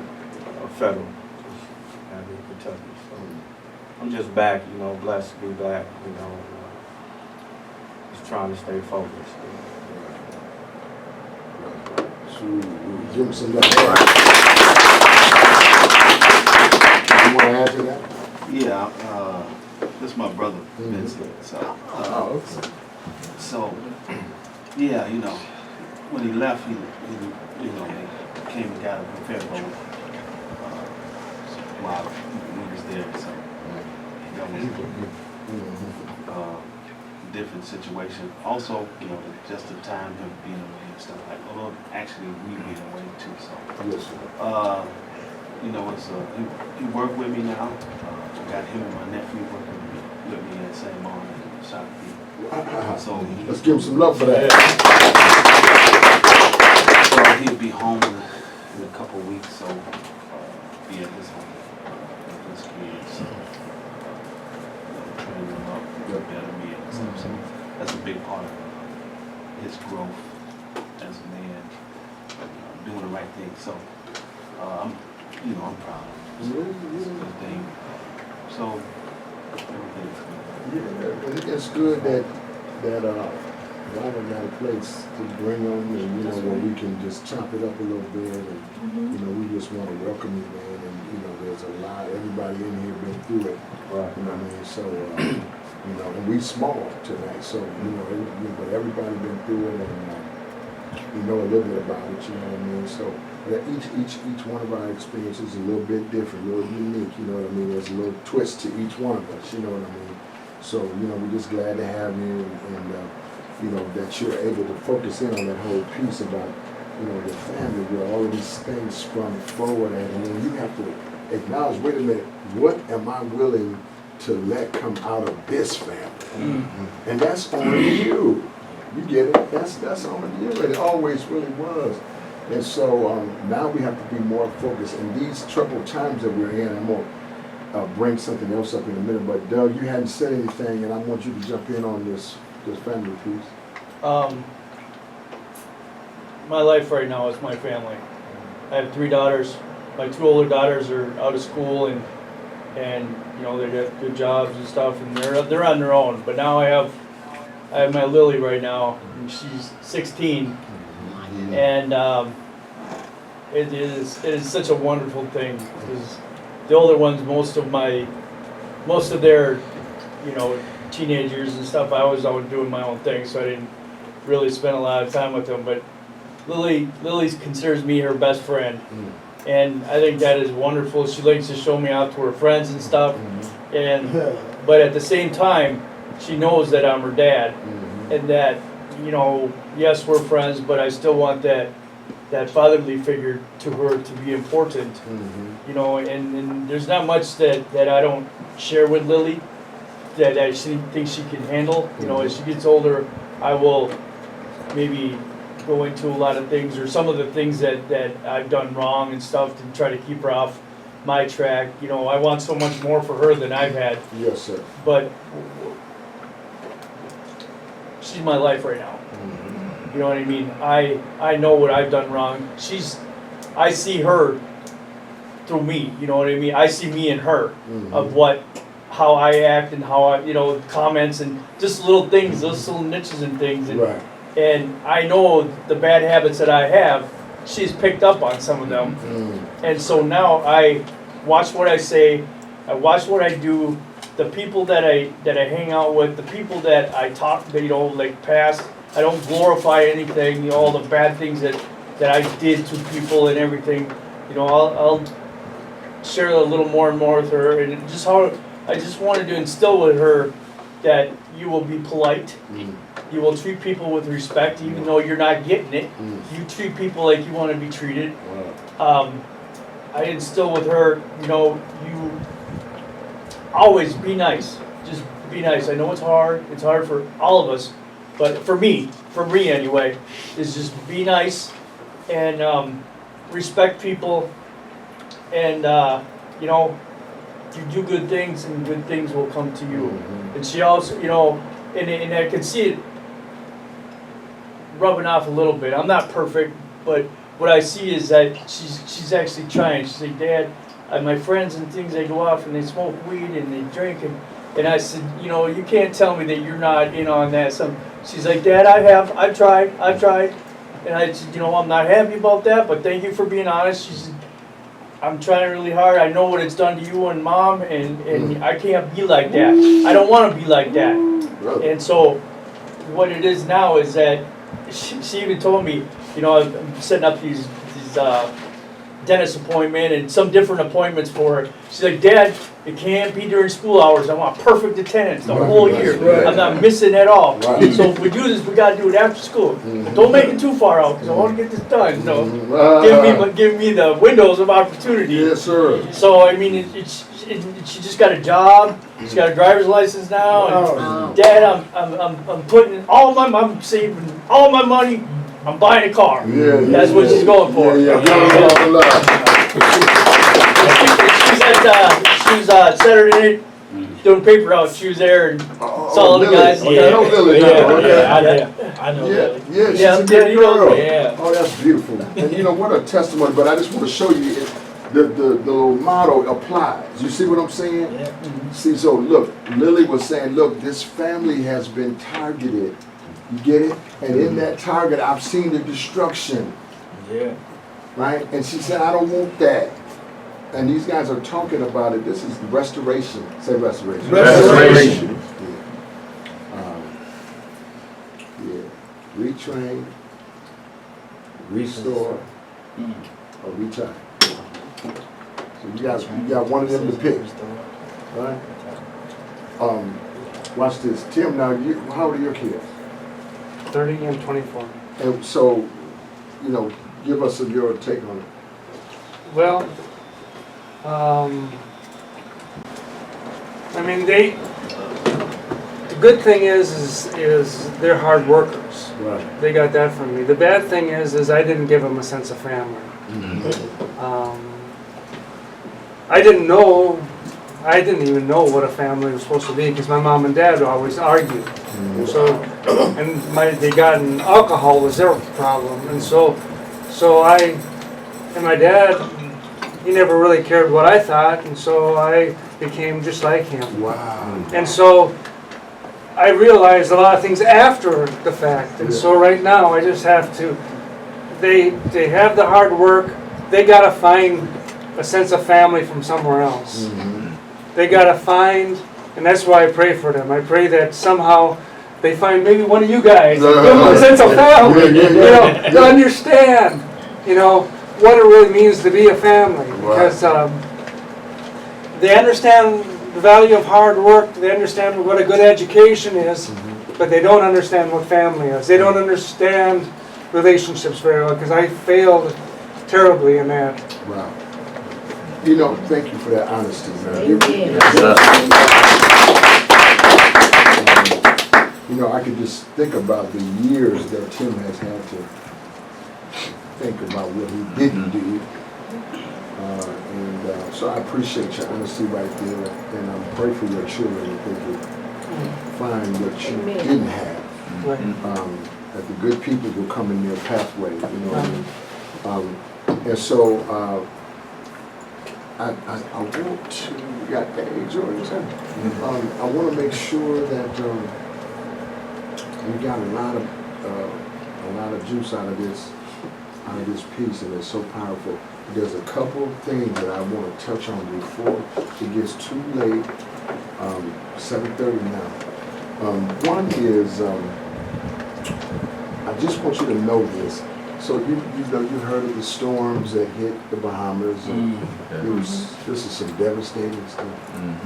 And you know, my wife is from what they call Kidd Island. Kidd Island was hit, not as bad as Abaco and Freeport. These are the two islands that have been absolutely devastated. I don't know if you've ever been to the Bahamas, but it's beautiful, man. And the people are pretty nice, but especially my wife's family. You know, she's from a line of hard-working, smart, hard-working believers, and so my wife's family, in some cases, have lost everything. Some of the people lost literally everything. You know, the home. There's one, her uncle who I met, he had about 5 homes, and 4 of them is gone. You know, and so he does have a roof over his head, but the devastating is astronomical. So you know, my wife, of course, wants to do something to be helpful. So we have been, mostly her, you know, now just these last couple of days where she's realized, well, maybe I better step back and get my husband in on board here, because of, you know, in some ways, maybe I have some skills around organizing. What does it take to actually get a thing done? So in organizing, say organizing. Organizing. You never start from the beginning, because you'll be wasting your time.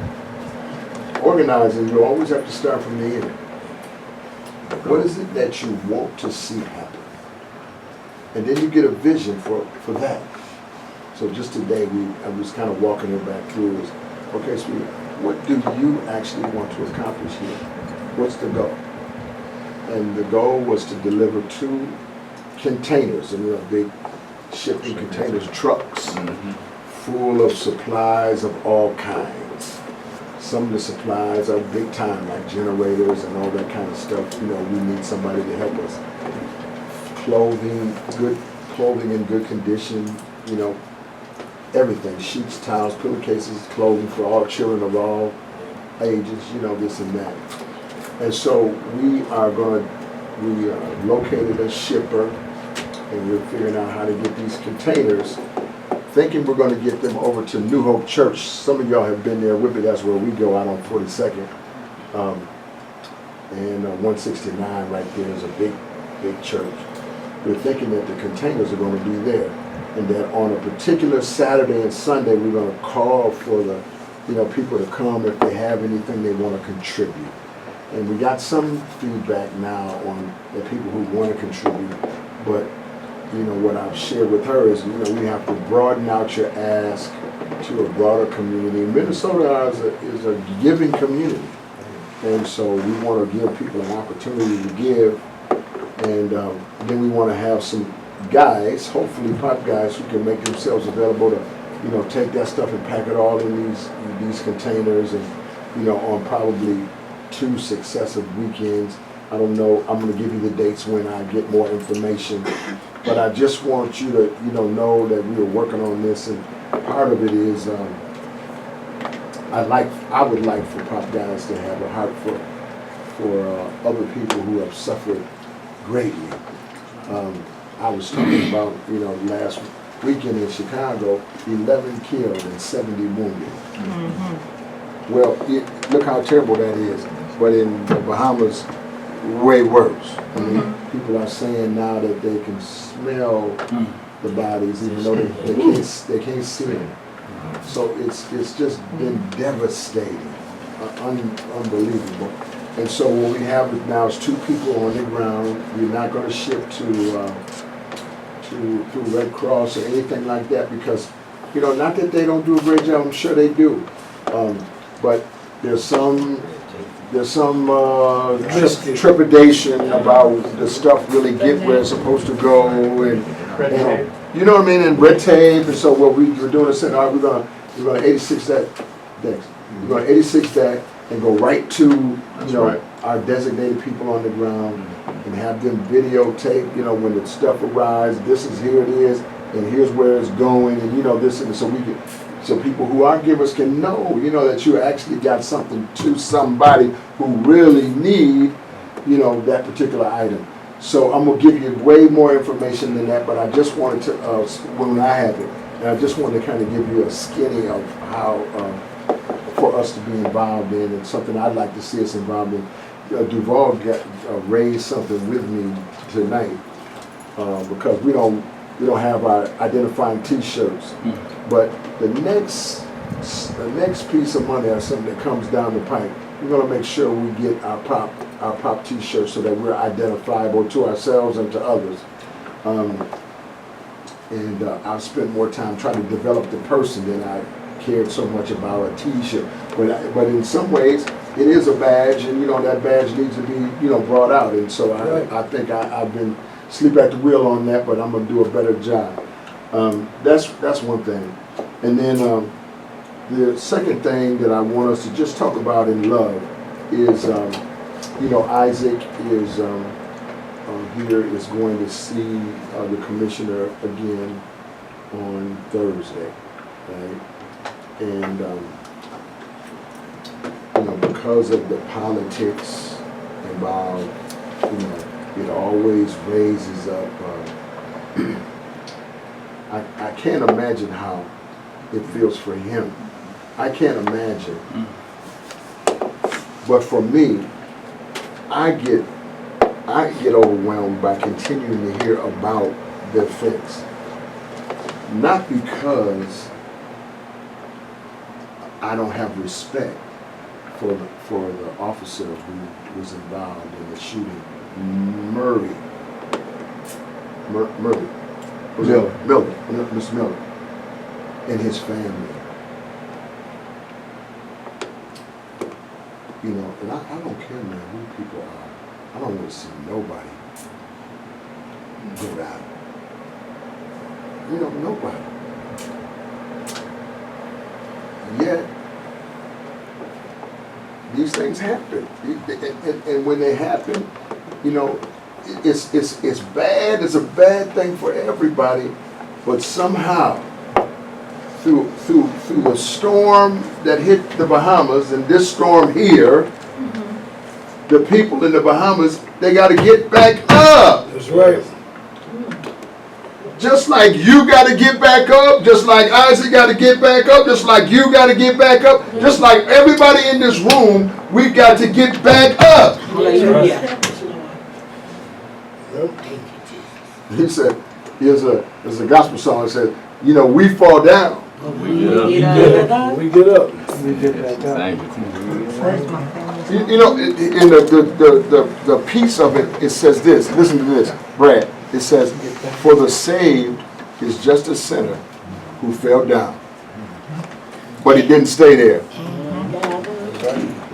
Say, I didn't stay there. I didn't stay there. Say, I fell down. I fell down. But I got up. But I got up. Yeah, well, see, and everybody, there's some people we know that they can't get up. And I, you know, and so I don't want to lose my focus, but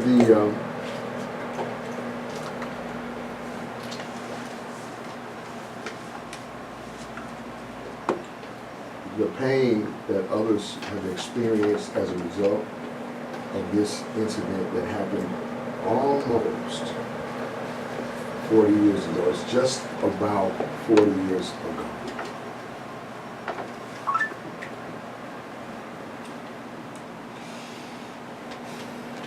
You know, and Isaac, from the time that he has been out on the police, you know, all things considered, he hasn't had a perfect walk, but he's done a good job. And let me just tell you what I mean by that. It really has been kind of perfect, but the idea that you've been away for so long, 38 years, the idea that you've been away for so long, there's some decompression time that have to take place. it's just how it is. And he's still in that mode.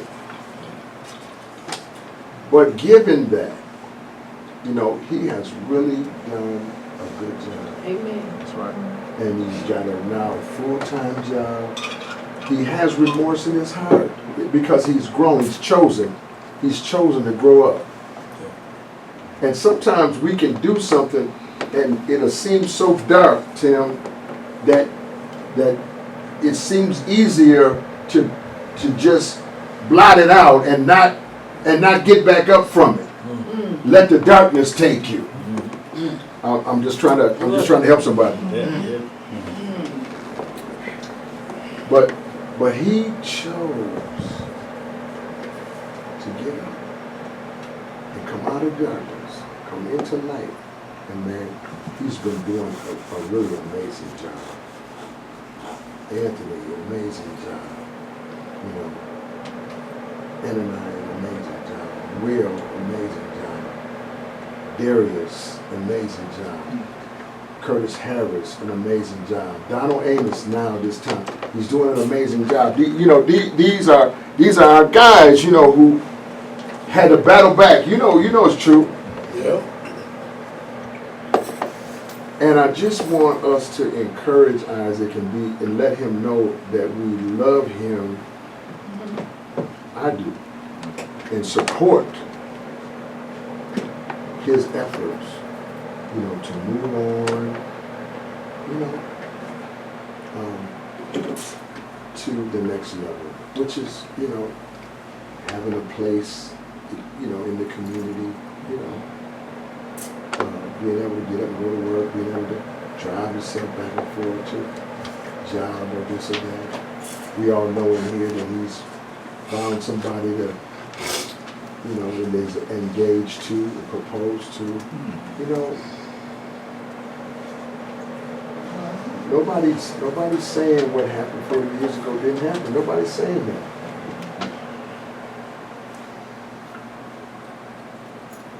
But we got to get up and get stronger in the broken places. Wow. Somebody say stronger. Stronger. In the broken places. In broken places. And so, you know, on Thursday, what time is it? 11:45. So is that going to be an Energy Park? Yep. You go on your own, or do somebody pick you up? Yusuf. So you got to ride there. Yusuf and Janie is an elder in the community, very wise man, like a griot, community griot, you know what I mean? Smart man. Who's known Isaac since he was a little one. I want people to just say a word to Isaac. I'm going to start with Anthony and then with Ananias. And then after that, anybody who wants to share a word with Isaac, an encouraging word, I want to just make sure he knows we are on his side here.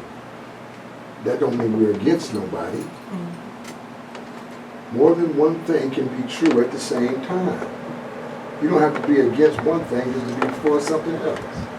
That was so good. Yeah. Amazing. Right?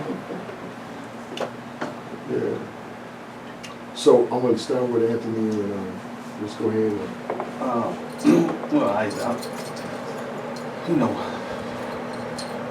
Well, you know the struggle, the battles, things we done, where we came from, how we got over stuff. People recognize that stuff. They can't always see us as this one thing, because the Creator Himself don't even allow us to stay there. Yeah. You know, it's an ongoing process. So, you know, every day you're doing something different. Every day something is changing. You know, so in that lifespan, we've been given the time. You know, you have grown. So I don't see Him holding you no longer. You know, because the things that you did that's not no longer you. So that's right.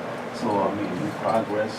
You know, we're still progressing. So enjoying life and giving back to the community. So well, you know, I don't see nothing but moving forward in this process. So, you know, the other thing for me on the side piece of that is just keep staying focused. You know, don't be calling me at no 2 o'clock in the morning. I can do it. Man, I'm trying to get some sleep. Yeah, man, I'm No, on get up. paper route. I'm on paper route. So, yeah. Let's stay focused, man. Yeah, Oh, nothing, God. man. Just, That was a good one. let's go happen. That's beautiful, man. I like that. Yeah. Boy, that's,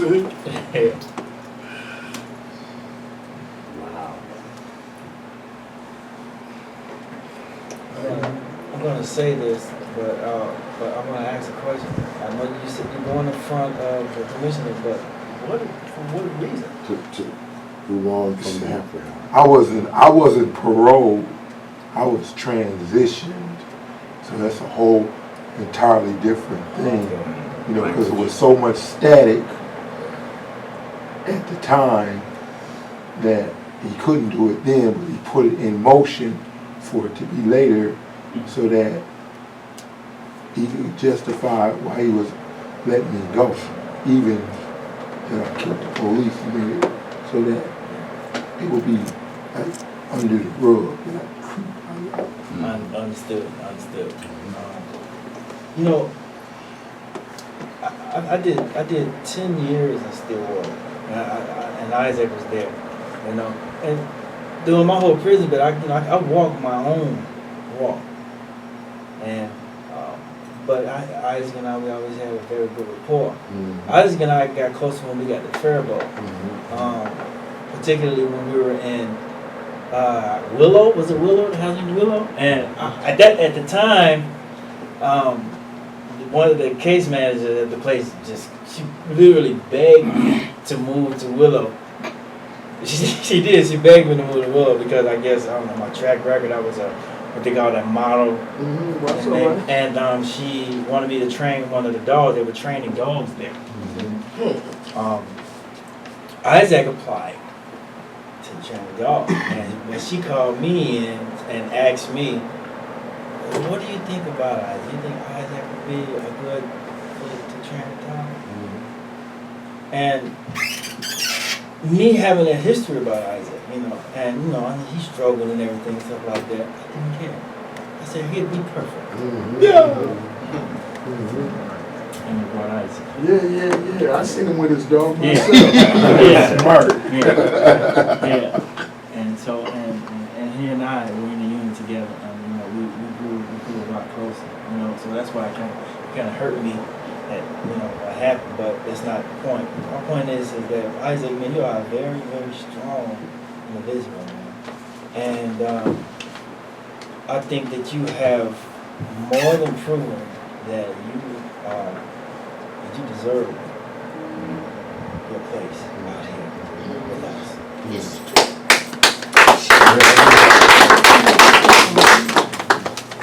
Yeah, thank you, man.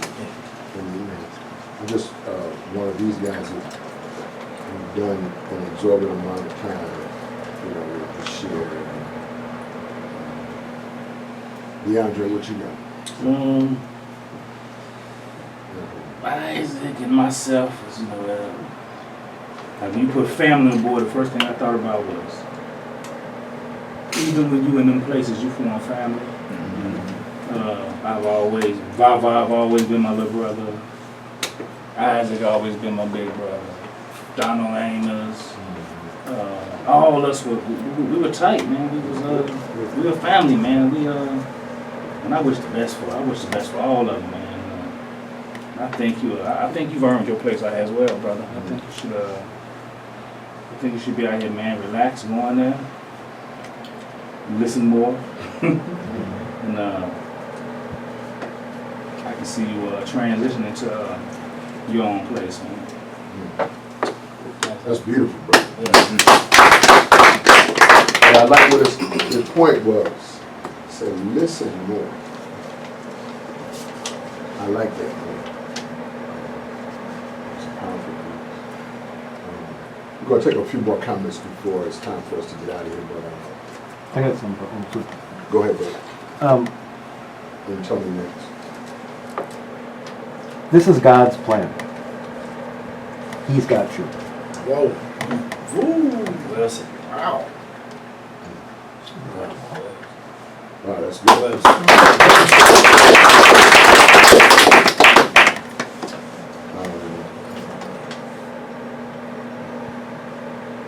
Somebody tell me that. You know, I done been in front of the hearings here and there, but I have learned this mindset to go in with the thought of winning. You put in your mind that no matter what y'all say, or no matter what y'all do, when you go to the table, have in your mind that I'm winning no matter what. That mindset will outweigh whatever decision they come with, because it's going to overrule them. Prime example, I went to the casino one time, and I had the mindset that I was going to win. And I skid you not, I won on every machine I touched except one about marriage. And I said, you know what's about those. I said, you ready. But everything else I won, but the point that I'm getting at, the mindset in your head that you're going to win will outweigh whatever decision they make, you'll win. Remember that. Yeah, well, and I think it is important. He has the ability to have the mindset, a correct mindset, because he's been walking that way. Yes. And that walk is what gives you your voice, truth and authority to speak. Having listened carefully to the questions, carefully, and remembering to acknowledge Murray? Miller. Say his name. I do. Because it personalizes, and you know, and that's important. But you know, I would like for, you know, I don't, if he's able to move, and I would like for him to come to the Pop House. You know, this is just me. You know, Curtis started there, and it helped him after he got off of ISR. It just helped him, you know. Just stay, and just some love there. You know? So I would really like that. So we can be close and just kind of keep incubating, you know, what we're doing.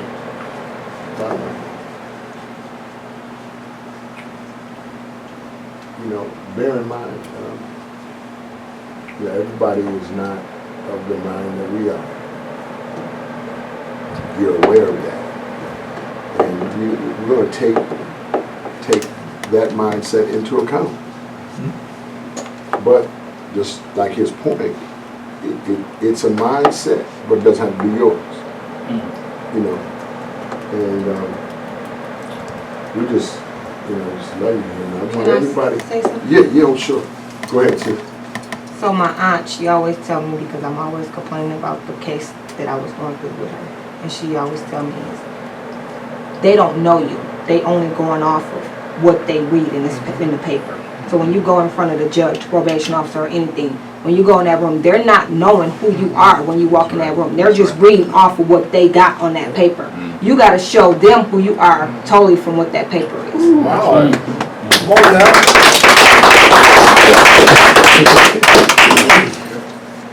That was deep.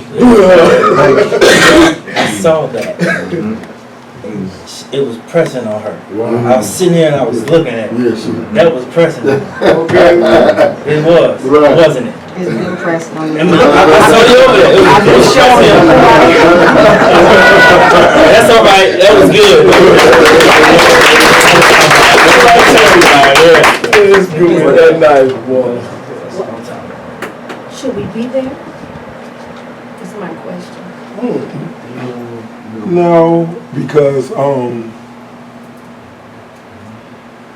it, like he said, God is in control of all of this. That's right. And I wouldn't be where I'm at if it wasn't for God and my faith in the Lord. So I wouldn't care if I was there by myself.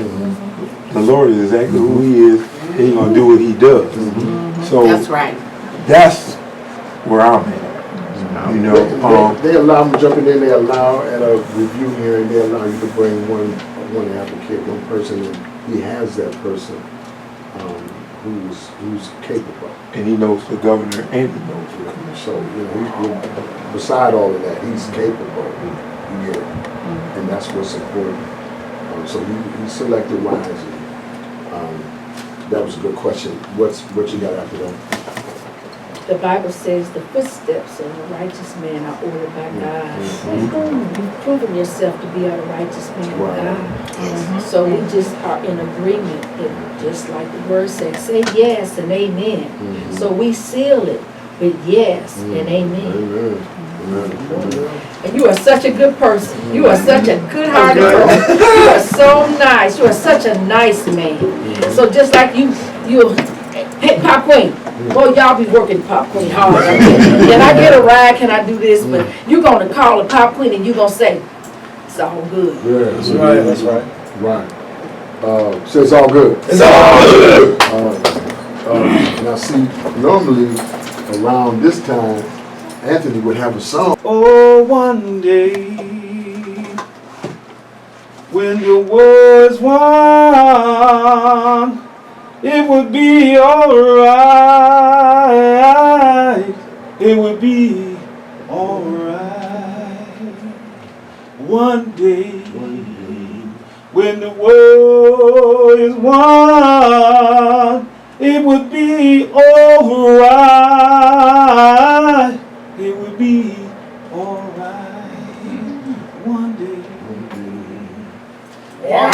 I will. I will. Balance my family values. Balance my family values. My goals. With my goals. I will. I will. Exercise wisdom. Exercise wisdom. What I choose to eat. What I choose to eat. Read. And do. And do. I will. I will. Strive to make all relationships. Strive to make all relationships. Win-win. Win-win. No deal. No deal. I will. I will. Under every circumstance. Under every circumstance. Maintain a positive attitude. Maintain a positive attitude. I will. I will. Enjoy my life. Enjoy my life. With a sense of humor. With a sense of humor. While taking advantage of opportunities. While taking advantage of opportunities. Learning from my misfortune. And learning from my misfortunes. I will. I will. Act upon circumstances. Act upon circumstances. Rather than have them act upon me. Rather than have them act upon me. I will. I will. On a daily basis. On a daily basis. Be proactive with my goals. Be proactive with my goals. I will. I will. Always protect my wisdom. Always protect my wisdom. My health. My health. My happiness. My happiness. I will. I will. Stay principle-centered. Stay principle-centered. Maintain a positive circle of influence. Maintain a positive circle of influence. I will. I will. Daily learn. Daily learn. I will commit. I will commit. And I will do the things I commit to. And I will do the things I commit to. I will. I will. Act according to the POP Leadership Institute. Act according to the POP Leadership Institute. Be productive in my community. Be productive in my community. And be productive in my private life. And be productive in my private life. I hug somebody to help clean up. Let's get out of here.